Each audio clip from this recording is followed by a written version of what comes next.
Sebuah channel YouTube bernama Indonesia Crime File merilis sebuah video berjudul West Papua, The Cold War's Forgotten Casualty.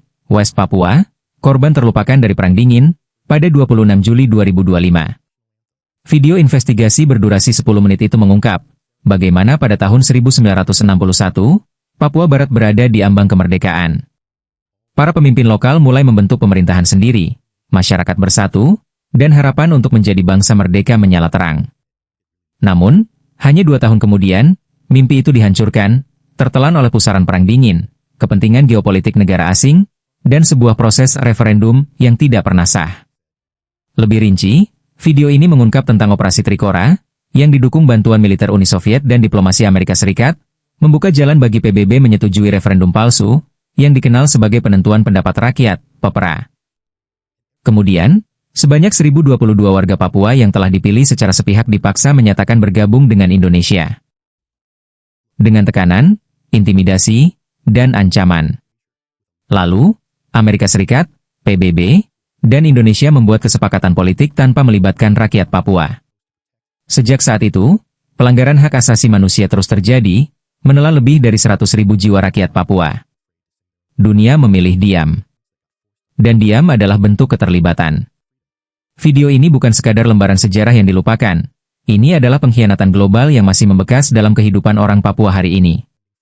Ia menulis di deskripsi video, jika Anda percaya pada keadilan, pada kebenaran, dan pada hak untuk menentukan nasib sendiri, tonton. Bagikan. Suarakan. Karena membungkam adalah bagian dari ketidakadilan. Berikut videonya. Picture this. You're a kid in the early 1960s, and man, is everyone buzzing about freedom. Your teachers are practically glowing. Your parents are bursting with hope. And for the very first time, you're belting out your own national anthem instead of someone else's. That was West Papua. They seriously had everything lined up.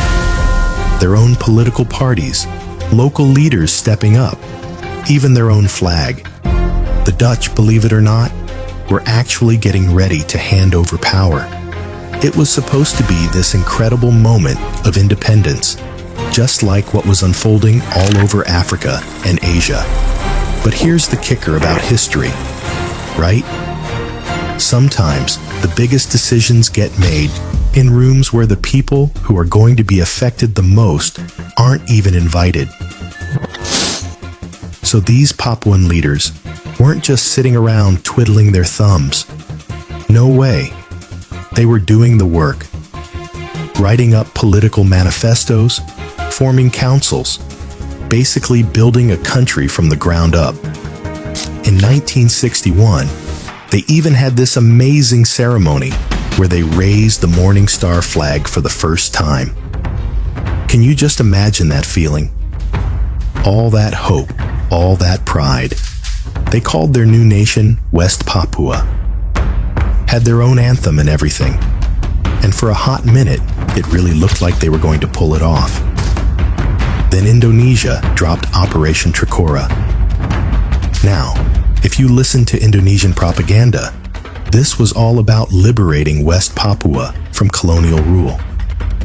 But if you were actually Papuan, honestly, it felt like swapping one boss for another. Okay, so this is where it gets super messy. Behind the scenes, this whole situation was morphing into a full-blown Cold War chess game. The Soviets were literally sending submarines and bombers. I'm not kidding. Actual Soviet military gear, just painted with Indonesian flags, to help Indonesia. So naturally, the Americans are freaking out.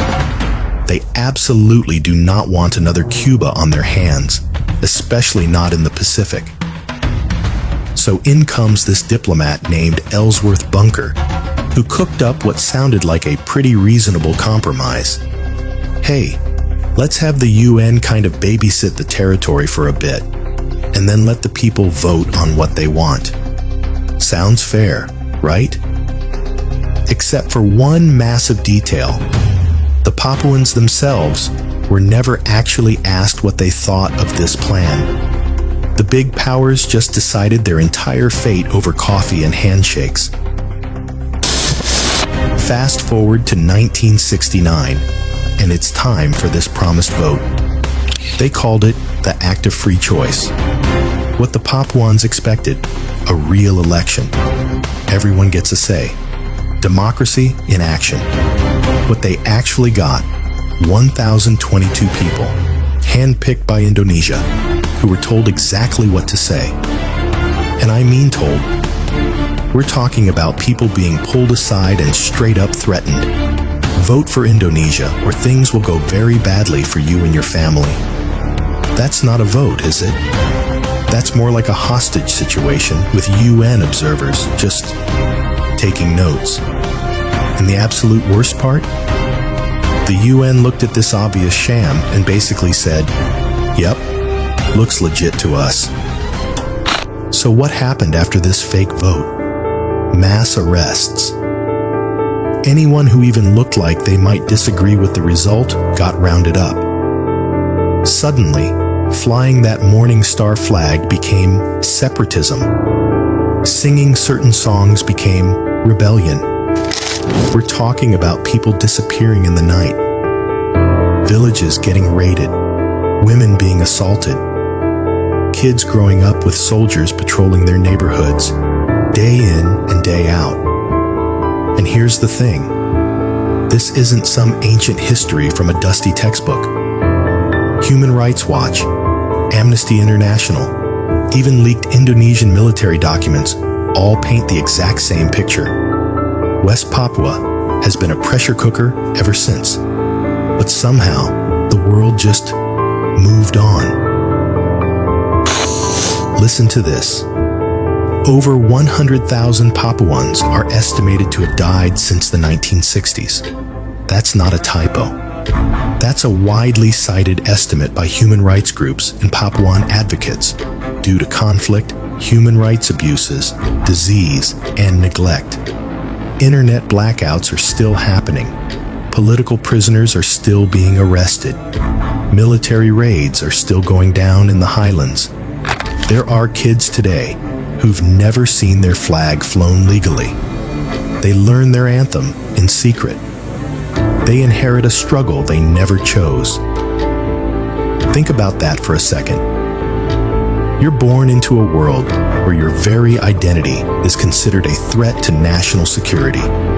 And every single time someone tries to bring this up internationally, they get told, "Oh, that's an internal Indonesian matter, not our business."